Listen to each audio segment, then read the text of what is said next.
मित्रहो नमस्कार। भारतीय समाजव्यवस्थेमध्ये महिलांवर बलात्कार आणि त्यांच्या आत्महत्या ही गोष्ट काही नवीन राहिलेली नाही आहे। भारतामध्ये एका तासाला 5 ते 7 महिलांच्यावर बलात्कार होत असतात।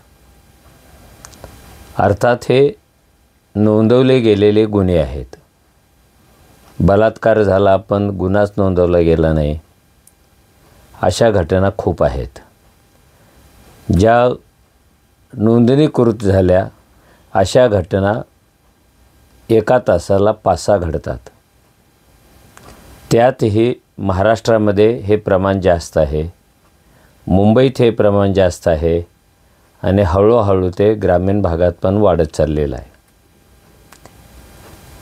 2 दिवसापूर्वी सातारा जिल्ह्यातील फलटणच्या एका आरोग्य उपकेंद्रामध्ये मुंडे नावाच्या तरुण आणि कर्तबगार डॉक्टर महिलेने आपल्यावर होत असलेल्या अन्यायाला कंटाळून, जाचाला कंटाळून, अपमानाला कंटाळून आत्महत्या केलेली आहे। आणि आपण आत्महत्या काय केली ह्याची कारणं तिनं आपल्या तळहातावर लिहून काढलेले आहेत। खरं म्हणजे हे सुद्धा पहिल्यांदाच घडलं। तळहातावरच का लिहिलं हा स्वतंत्र भाग आहे, पण ज्या कारणावरून या महिलेने आत्महत्या केली ते कारणं या देशातील समता, विशेषतः महाराष्ट्राला लाभलेली सावित्रीबाई फुले यांची परंपरा या महाराष्ट्रामध्ये थोडी तरी पुरोगामी विचारधारा शिल्लक आहे हे सांगण्याचा आपण प्रयत्न करतो आहोत, सांगतो आहोत। पण या सर्वांना धक्का पोचावा अशी ही घटना आहे। त्या महिलेने हातावर जे लिहिलं त्याच्यात 2 कारणं आहेत।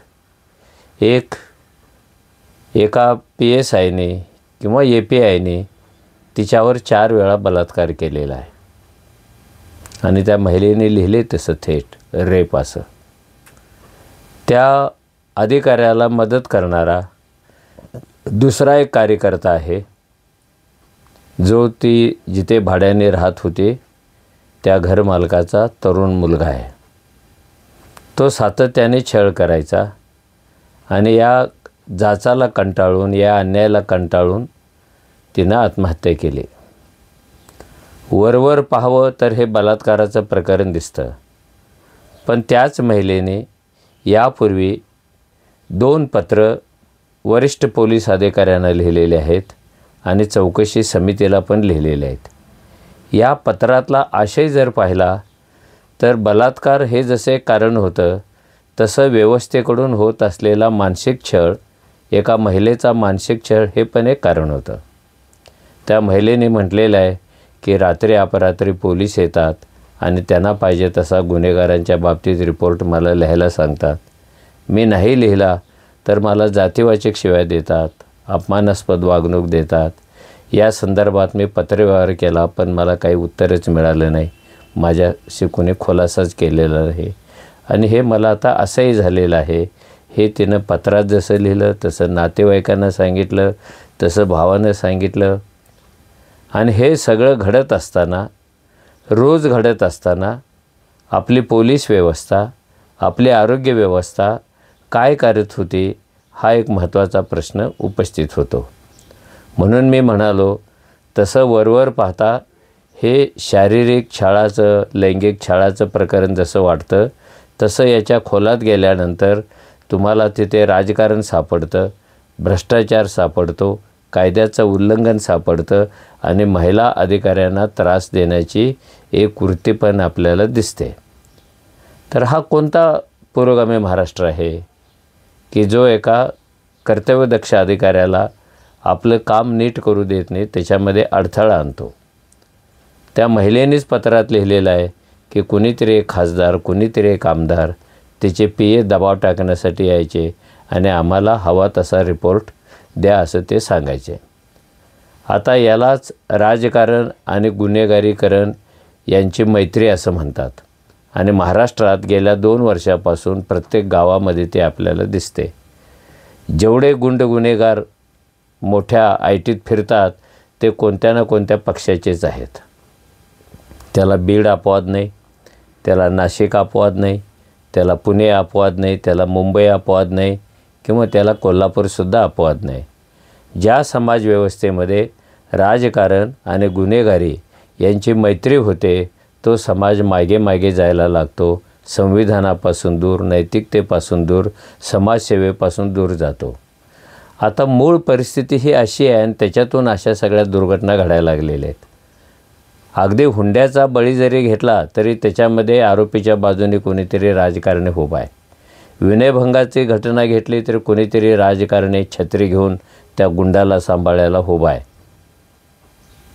हे प्रशासकीय सेवेतल्या सगळ्याच माणसाला पटेल भावेल असं नाही आहे. सगळंच प्रशासन काय भ्रष्ट झालेलं नाही. कायद्याने, नियमाने, नैतिकतेने काम करणारे अधिकारी खूप मोठ्या प्रमाणावर महाराष्ट्रामध्ये आहेत आणि त्यांच्या वाट्याला अशा घटना येत असतात. आता हे जे फलटणचं प्रकरण आहे त्याच्यावरची 2 दिवसाची चर्चा पण ऐकायला हरकत नाही. कारण त्याच्यात जे राजकीय नेत्यांचे नावं येऊ घातलेली आहेत, अजून ती सिद्ध व्हायची आहेत. पण संशयाच्या सुया ज्यांच्याकडे जातात ते राजकारणातले आहेत आणि बहुतेक ते BJPच्या आसपासचे आहेत. आता ह्या प्रकरणाचा BJPला धक्का बसू नये, सरकारला धक्का बसू नये म्हणून आत्तापासूनच काहीजण अशी चर्चा करत आहेत की जणू त्या महिला डॉक्टराचं चारित्र्यच खराब होतं. तीच नीट वागत नव्हती, तीच हेकेखोर होती, तीच एकाधिकारशाही होती, ती कायद्याला सहकार्य करायचं नाही असं चर्चा चालू झाली. आता ही चर्चा कोर्टात जाईल नाही जाईल, पण मरण पावलेल्या माणसाचं अशा पद्धतीनं कॅरेक्टर बिल्डिंग करणं हे काही बरोबर नाही, नैतिकतेला धरू नये. ती जिवंत असते आणि तुम्ही अशी चर्चा केली असती तर तिनं कदाचित उत्तरं दिली असती, खरं खोटं सांगितलं असतं. पण ते आता अस्तित्वातच नाही. मग ते असं बोलत होते, असं करत होते, हे सांगण्याला अर्थ तरी काय आहे? प्रश्न एका महिलेच्या आत्महत्येचा नाही आहे, तो तरी आहेच.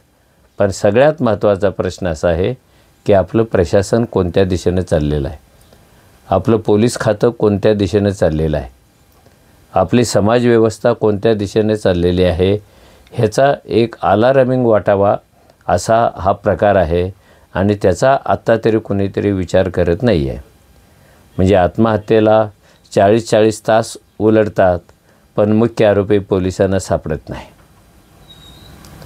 हे पोलीस खातं महाराष्ट्रातलं हे लंडनच्या पोलीस खात्याशी मिळतं जुळतं आहे, त्याच्या इतकं सॉलिड आहे अशा आपण चर्चा करत असतो. मग आता हा आरोपी असलेला फौजदार गेला कुठे?